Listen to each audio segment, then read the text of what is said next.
Now, we have a population that's getting older. At the same time, more people are taking up cycling. On our roads, though, the two don't always mix. Now, the partner of a cyclist who was knocked down and killed by a pensioner says driving laws need to be toughened up.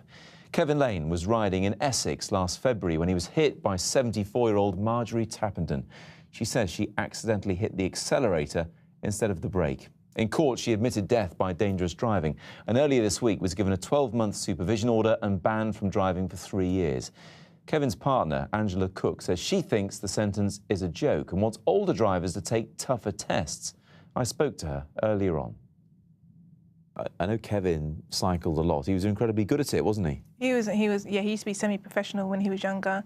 Used to go out on training rides 3 times a week, 70-mile training ride. Would never go on holiday without his bike. We went on holiday to Tenerife in 2013 and he just cycled up the volcano every day. That's all he wanted to do. So apart from you, it was his life, really, getting on the bike? Yeah, if he wasn't cycling, he was researching or watching the Tour de France on TV, or actually all the cycle races on TV, going out to them to watch them, everything.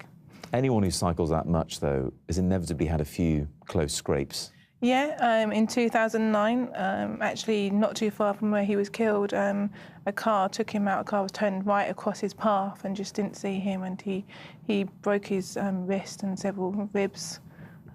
Did that shake him up? Yes, it did. I basically told him I wanted him to stop cycling because I didn't want him to get hurt.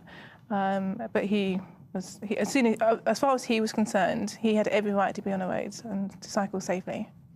What was it like the day when you heard what had happened to him? I knew he was on his training ride, so I knew he should take about 3.5 to 4 hours to get back. And I got back about 8 o'clock that evening, and I hadn't heard from him when he wasn't home.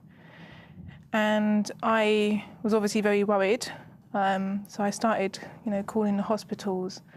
I then called the police because he hadn't come back, and they said they were going to send someone around to do a missing persons report, which I didn't think was unusual.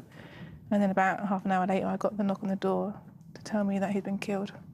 He'd been hit by Marjorie Tappenden, who, in a merging course, had got confused between the brake pedal and the accelerator. Yes. When did you find that out?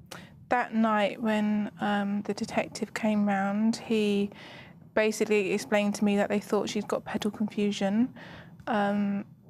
I expected if he'd been killed, it was going to be by lorry or a bus. I was quite surprised it was a little old lady in a car. They use a term pedal confusion like it's something they used before. Is it a common thing? There are other cases, I think, where people have had pedal confusion.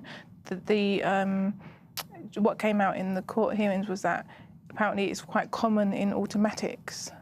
Now, she'd had Marjorie Tappenden, she's 74, I should say. She had her husband with her, who she cares for. He has Parkinson's disease. She's a grandmother herself, and she's now been sentenced to 12 months community order and a 3-year ban, although she says she'll never drive again. Surely that's enough for a woman in her circumstances?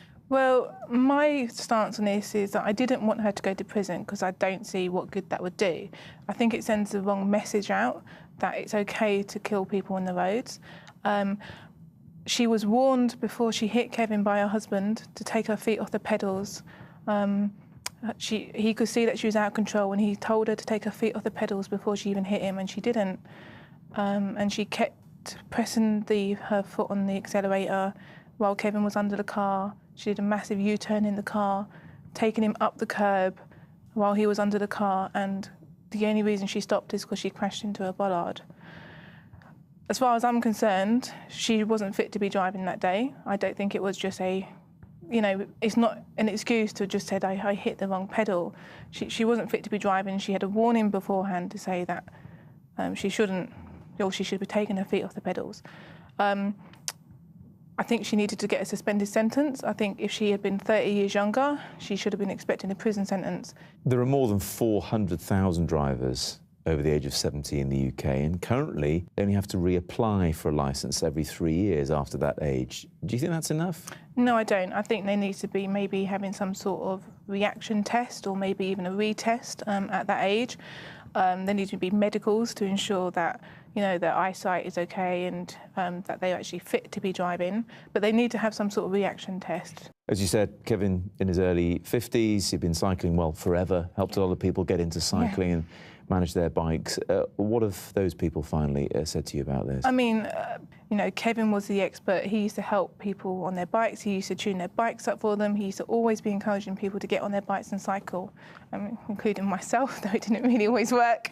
And, you know, they've said if it can happen to Kevin, it can happen to absolutely anyone. Angela, thanks very much. Thank you.